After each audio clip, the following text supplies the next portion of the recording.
भारत गौरव आचार्य श्री पुलक सागर जी गुरुदेव के प्रवचन और लेटेस्ट धार्मिक भजन व कार्यक्रम निशुल्क देखने व सुनने के लिए हमारे YouTube चैनल जीन शरण मीडिया को आज ही सब्सक्राइब करें और सबसे पहले देखने के लिए बेल आइकन पर क्लिक जरूर करें। एक बात याद रखना, मांसाहार करोगे तो मांसाहार में केवल मांस ही नहीं खाते हो, उनके संस्कार और पशुओं की पशुता का भी भक्षण कर जाया करते हो। और यही बात है कि जैसे जानवर बात बात पे झगड़ा कर लेते हैं, एक दूसरे को मारने को तैयार हो जाते हैं, जैसे जानवरों के पास कोई आचरण नाम की चीज नहीं होती है, वैसे ही देखना मांसाहारी बात बात पर झगड़े करते हैं, उनके पास भी आचरण और व्यवहार नाम की चीज, उत्तेजनाएं, क्रोध, तामसिक प्रवृत्ति मांसाहारियों की होती है। शाकाहारी कौम शांत रहा करती है, विचारों में तामसिकता पैदा करता है मांसाहार। एक बात याद रखना, शाकाहारी पशु स्नान ना करे तो भी दुर्गंध नहीं आती, लेकिन मांसाहारियों के शरीर से दुर्गंध आया करती है, बदबू आया करती है। विचार करिए, गाय में बदबू नहीं आती है कभी, शेर में दुर्गंध आती है। ये क्रूर प्राणी है, सौम्य बने। कभी देखना, शेर का मुंह देखकर किसी के अंदर करुणा नहीं आती है, लेकिन गौ माता को देख लो तो करुणा छलक छलक पड़ जाया करती है।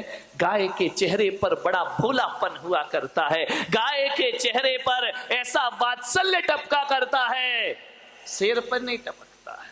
ध्यान रखना राजन, तुमने 100 हंसों का मांस खाया है, आज उसका ये दुष्परिणाम है कि तुम्हें 100 बच्चों की लाश पे आंसू बहाना पड़ रहे हैं। ध्यान रखिए, तुमने भी तो किसी के बच्चे छीने थे, तुमने भी तो क्रूरता से धृतराष्ट्र ने कहा कि महाराज वो तो मेरे अनजान का कृत्य था, क्या अनजान के किए पापों की भी सजा मिलती है कि जानबूझकर किए पापों की सजा मिलती है? आदमी यही सोचता है कि जो पाप जानबूझ के किए जाते हैं उनका फल ज्यादा मिलता है। मैं पुलक सागर कहता हूं, कर्म तो कर्म है, चाहे बेहोशी में करो चाहे होश में करो, उनका फल तो प्राप्त। आप एक बात बताइए, बारामती के लोगों से मैं पूछ रहा हूं, किसी के घर आप गए, बैठने गए, और यदि उसने 2 गिलास रख दिए दूध के, एक में जहर मिला है और एक में नहीं मिला है, आपको नहीं मालूम किसमें जहर है किसमें नहीं है, और आप जहर वाला गिलास पी गए, फल मिलेगा या नहीं मिलेगा?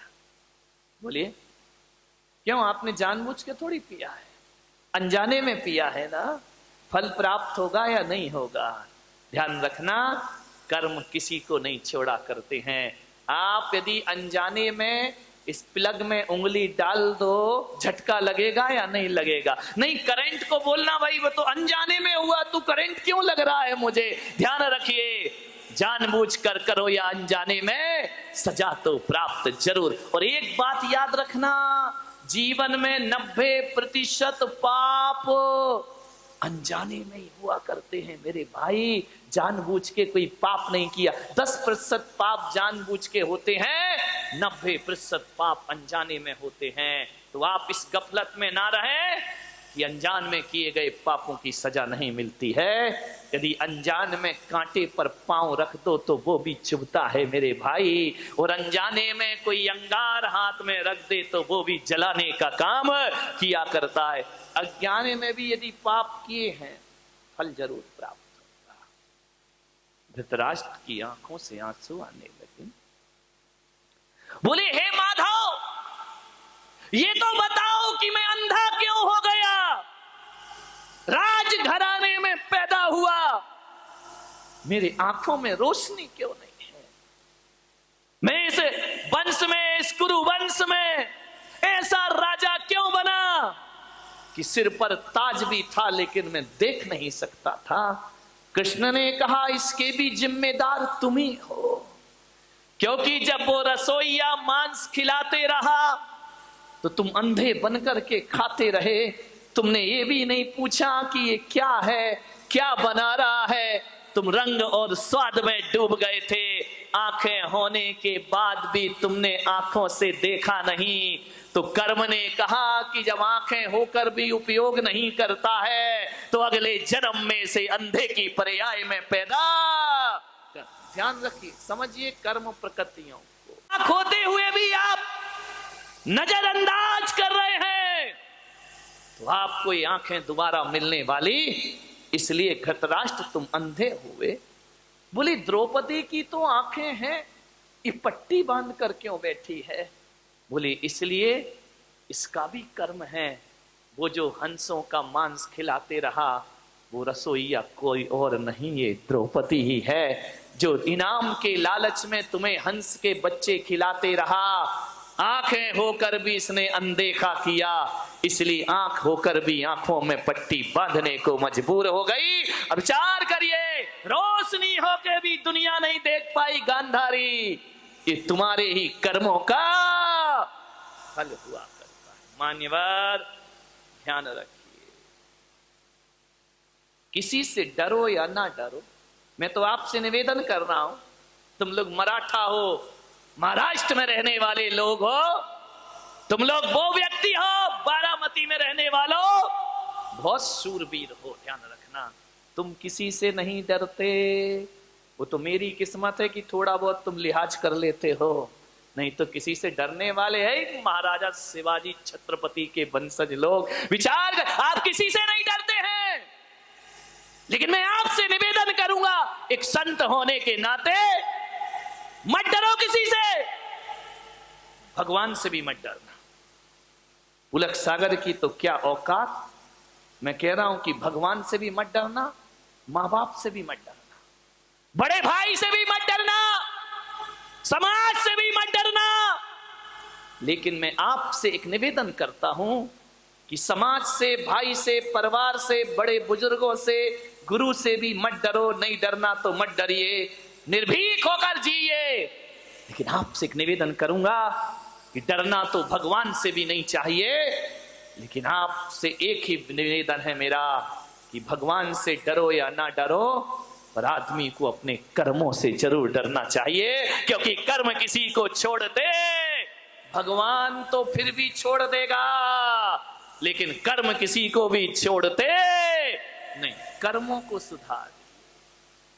कबीरा जब हम पैदा हुए जग हंसे हम रोए, वैसी करनी कर चलो हम हंसे जग रोए। ध्यान रख, कर्मों को सुधारिए, करनी सुधार लो, कर्म सुधर गया जन्म सुधर गया। ध्यान रखना, मति सुधर गई गति सुधर जाएगी, भव सुधर भाव सुधर गए भव सुधर जाएंगे। ध्यान रखें, कुछ नहीं करना है, सोचना है आपको। घृतराष्ट्र को 100 बच्चों की लाश पे आंसू बहाना पड़े, ये कैसी जिंदगी है हमारी? अपना पेट भरने के लिए किसी का पेट फाड़ देना, ये इंसानियत हुआ करती है। विचार करिए, अपना जीवन जीने के लिए, गला बिठाएगा तू, अपना जीवन जीने के लिए दूसरों की जिंदगी उजाड़ देना, ये कैसी मानविकता है? हम तो वो लोग हैं जो दूसरों के लिए अपने जीवन का बलिदान कर दिया करते हैं। महात्मा बुद्ध जब जा रहे थे जंगल से, एक शेरनी हिरनी का शिकार कर रही थी। महात्मा बुद्ध ने कहा ठहरो, ये मत करो। बोले ये मेरा भोजन है। महात्मा बुद्ध ने कहा ऐसा मत करो, पिछले जन्म में किया था तो शेर की पर्याय मिली है, इस जन्म को सुधार ले। शेरनी से कहा, उसने कहा कि मैं क्या करूं? बोले हिरनी को छोड़, मुझे भूख लगी है। महात्मा बुद्ध ने अपना हाथ शेरनी के मुंह में दे दिया, तुझे भूख मिटाना है तो मुझे खा के भूख मिटा ले, लेकिन उस बकरी को, उस हिरनी को छोड़ दे। कहते हैं जैसे ही महात्मा बुद्ध ने अपना हाथ शेरनी के मुंह में दिया, शेरनी मुंह फेर लिया करती है कि मैं हिंदुस्तान की और पशुओं की संस्कृति जानती हूं, हम साधुओं का भक्षण नहीं किया करते हैं। ध्यान रखिए, एक जानवर में इतनी अकल होती है, एक पूंछ वाला इतना समझदार है, तो मूछ वाले को क्या हो गया है, ध्यान रखिए, इसको अकल ही नहीं आती है, पूंछ वाला सुधर रहा है। विचार करना है। मुझे कुछ दिन पहले कुरान मजीद भेंट की गई इस बारामती में, मैंने उसका पहला पेज पढ़ा और उसी में एक शब्द आया जो मेरे भीतर को आंदोलित कर गया।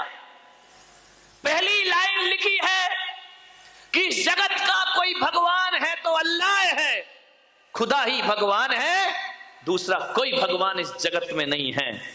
मैंने पढ़ा, क्या आपत्ति इसमें, अपने को कोई आपत्ति नहीं, लेकिन आगे की लाइन लिखी कि अल्लाह सब पे रहम करता है।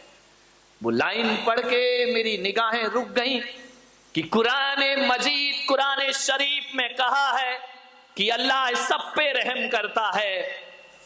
कुरान की किसी भी आयत में ये नहीं लिखा, आयतों में, कि कुरान अल्लाह केवल मुसलमान पे रहम करता है, ये कहीं नहीं कहा। उसमें तो ये लिखा अल्लाह सब पे रहम करता है, खुदा सब पे रहम करता है, सब पे दया करता है, केवल मुसलमान पे दया करता है। ये तो कुरान की किन्हीं भी आयतों में नहीं लिखा हुआ है, ध्यान रखिए। मैंने पूरा पढ़ते गया, मैंने कहा पढ़ूं तो इसमें लिखा क्या है। हर जगह लिखा है रहम करो, रहमो परवरदिगार, सब पर रहम करिए। और जो आदमी रहम नहीं करेगा, कयामत के समय खुदा आएगा, नेकी करने वालों को जन्नत में भेजेगा और बदी करने वालों को दोजख में जाकर के पटक दिया। जब सब पे रहम लिखा है अल्लाह का, तो पशुओं पे रहम क्यों नहीं मेरे भाई? प्रश्न तो मेरा यहां खड़ा हो जाता है। पशु पक्षियों पर बेरहमी क्यों? तीर्थंकर प्रत्येक प्राणी पे करुणा करते हैं। अवतार पुरुष ने प्रत्येक जीव को जीने का अधिकार दिया है, तो अल्लाह ने भी सृष्टि में सबको जीने का हक प्रदान किया है, किसी की हत्या करने का हक प्रदान नहीं किया है। किसी भी धर्म ग्रंथ में नहीं लिखा है कि आप हत्याएं करिए, ध्यान रखिए। मान्यवर अमेरिका कहता है कि विश्व एक व्यापार है।